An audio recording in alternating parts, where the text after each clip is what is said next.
Welcome to शिक्षा तंत्र। Quad विदेश मंत्री की मेजबानी 3 मार्च 2023 को नई दिल्ली में भारत द्वारा की जाएगी। क्वाड की शुरुआत किस वर्ष में हुई थी? Quad foreign ministers will be hosted by India in New Delhi on March 3, 2023। The Quad was initiated in which year? So इसका राइट आंसर है 2007। देखिए, क्वाड्रिलेटरल सिक्योरिटी डायलॉग जिसे क्यूएसडी, जिसे आमतौर पर क्वाड के रूप में जाना जाता है, इसमें 4 देश हैं जैसे ऑस्ट्रेलिया, भारत, जापान और अमेरिका के बीच एक रणनीतिक सुरक्षा संवाद है जिसे सदस्य देशों के बीच बातचीत द्वारा बनाए रखा जाता है। संवाद 2007 में जापानी प्रधानमंत्री शिंजो आबे द्वारा राष्ट्रीय प्रधानमंत्री, ऑस्ट्रेलियाई प्रधानमंत्री जॉन हॉवर्ड, भारतीय प्रधानमंत्री मनमोहन सिंह और अमेरिकी उपराष्ट्रपति डिन चेकी के समर्थन से शुरू किया गया था। ठीक है, और जो आगे बातें हैं आप इसको पढ़ लीजिएगा। 3 मार्च को प्रतिष्ठित विश्व वन्य जीव दिवस के रूप में मनाया जाता है। 2023 के लिए इसकी थीम क्या है? March 3 is celebrated annually as World Wildlife Day. What is the theme for 2023? तो इसका राइट आंसर है A, partnership for wildlife conservation. Clear? तो साइट्स जंगली जीवों और वनस्पतियों की लुप्त प्राय प्रजातियों में अंतर्राष्ट्रीय व्यापार पर कन्वेंशन का संक्षिप्त नाम, जिसे वाशिंगटन कन्वेंशन के रूप में भी जाना जाता है, ये इंपॉर्टेंट है। साइट्स को, इसी को हम वाशिंगटन कन्वेंशन के रूप में जानते हैं। अंतर्राष्ट्रीय व्यापार के खतरों से लुप्त प्राय पौधों और जानवरों की रक्षा के लिए बहुत ही महत्वपूर्ण बहुपक्षीय संधि है। मल्टीलेटरल एक ट्रीटी है। प्रकृति के संरक्षण के लिए international union for conservation of nature, मतलब अंतर्राष्ट्रीय संघ के सदस्यों की एक बैठक में 1963 में अपनाए गए एक संकल्प के परिणाम स्वरूप इसका मसौदा तैयार किया गया था। कन्वेंशन 1973 में हस्ताक्षर के लिए खोला गया था और साइट्स 1 जुलाई 1975 को लागू हुआ था। President Draupadi Murmu will inaugurate the 7th international Dharma Dhamma conference in which of the following cities? राष्ट्रपति द्रौपदी मुर्मू निम्नलिखित में से किस शहर में 7वें अंतर्राष्ट्रीय धर्म धम्म सम्मेलन का उद्घाटन करेंगी? सो इसका राइट आंसर है second, Bhopal. Bhopal is the right answer. उद्घाटन सत्र के अलावा एक अनूठा मंत्रिस्तरीय सत्र भी होगा जिसमें 5 देशों के मंत्री सांस्कृतिक समरसता और विभिन्न विषयों पर चर्चा करेंगे। इस सत्र में भूटान, श्रीलंका, इंडोनेशिया, नेपाल और भारत के मंत्री भी भाग लेंगे। 22 और 23 दिसंबर 2012 को सांची विश्वविद्यालय मध्य प्रदेश में प्रथम अंतर्राष्ट्रीय धर्म धम्म सम्मेलन का आयोजन किया गया था। Supreme court formed a 5-member expert committee headed by former apex court judge justice to probe any regulatory failure on Adani Group following Hindenburg research। Supreme court ने हिंडनबर्ग रिसर्च के बाद अडानी समूह पर किसी भी नियामक विफलता की जांच करने के लिए शीर्ष अदालत के पूर्व न्यायाधीश न्यायमूर्ति की अध्यक्षता में 5 सदस्यीय विशेषज्ञ समिति का गठन किया है। तो वो कौन है? सो इसका राइट आंसर है Abhay Manohar Sapre. Second is the right answer.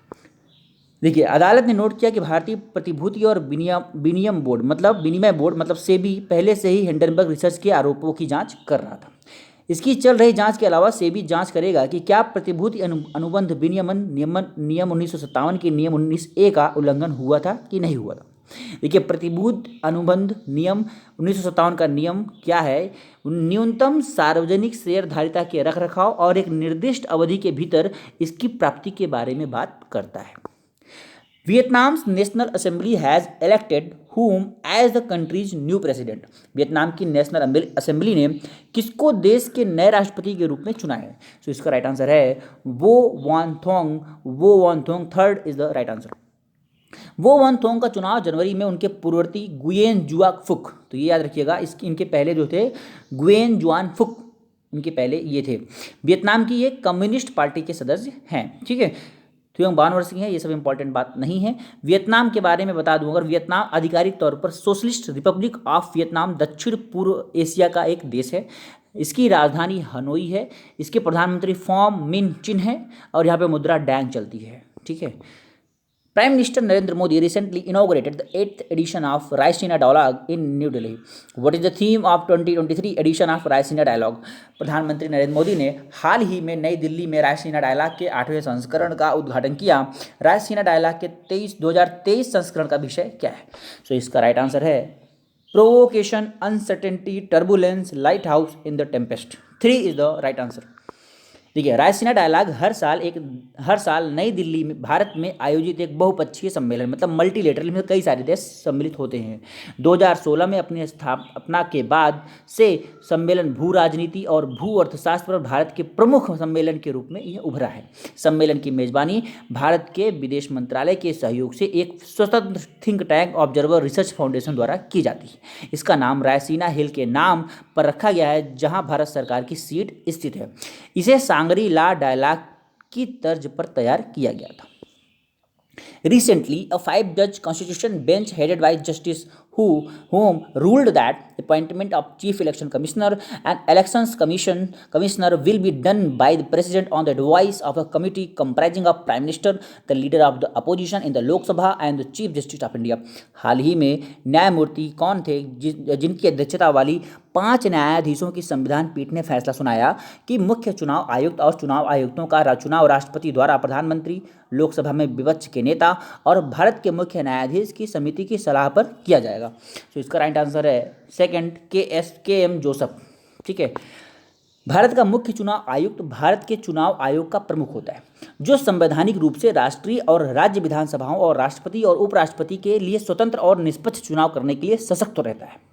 तो कभी कभी यहाँ पे बच्चे गलती कर देते हैं कि जो राज्य विधानसभा का चुनाव होता है वो राज्य चुनाव आयोग कराता है। बिल्कुल नहीं, ये भारत का मुख्य चुनाव आयुक्त ही कराता है। उसके बाद भारत के चुनाव आयोग की यह शक्ति भारत के संविधान के अनुच्छेद 324 से ली गई है। भारत के राष्ट्रपति मुख्य चुनाव आयुक्त और चुनाव आयुक्तों की नियुक्ति करते हैं। तो नियुक्ति कौन करता है? भारत के राष्ट्रपति करते हैं। भारत के संविधान अनुच्छेद 324 में ये प्रावधान है। इनका कार्यकाल 6 वर्ष या 65 वर्ष, अगर आप 65 साल के हो गए, पहले 65 साल के हो गए तब भी आप रिटायर हो जाएंगे, या अगर आप 65 साल के नहीं हुए हैं, आपका कार्यकाल 6 साल हो गया है, तब भी आप रिटायर हो जाएंगे। वे समान स्थिति का आनंद लेते हैं और भारत के सर्वोच्च न्यायालयों के न्यायाधीशों के लिए उपलब्ध वेतन और भत्तों का प्राप्त करते हैं। Who will convene a high-level debate at the UN Security Council on countering terrorism, a matter of great concern for the world, on March 28, 2023? कौन सा देश 28 मार्च 2023 को दुनिया के लिए एक बड़ी चिंता का विषय आतंकवाद का मुकाबला करने पर संयुक्त राष्ट्र सुरक्षा परिषद में एक उच्च स्तरीय बहस आयोजित करेगा? सो इसका राइट आंसर है फिफ्थ, मोजाम्बिक। यहाँ पे वो ऑप्शन कट गया है, आप यहाँ पे देख लीजिए 5 मोजाम्बिक इसका सही आंसर है। देखिए, मोजाम्बिक जो है वो आधिकारिक तौर पर मोजाम्बिक गणराज्य दक्षिण पूर्वी अफ्रीका में स्थित एक देश है। इसकी राजधानी मापुटो है, प्रधानमंत्री एड्रियानो मेलियाने हैं और मुद्रा मेटिकल चलती है। Former Indian diplomat and the recipient of Padma Bhushan has passed away on at the age of 82। पूर्व भारतीय राजनयिक और पद्म भूषण के प्राप्तकर्ता का 82 वर्ष की आयु में निधन हो गया है। उनका क्या नाम है? इनका नाम है चंद्रशेखर दासगुप्ता। ए इज द राइट आंसर। देखिए, 2008 में चंद्रशेखर दासगुप्ता को भारतीय सिविल सेवा में उनके काम के लिए तीसरे सर्वोच्च नागरिक सम्मान पद्म भूषण से सम्मानित किया गया था।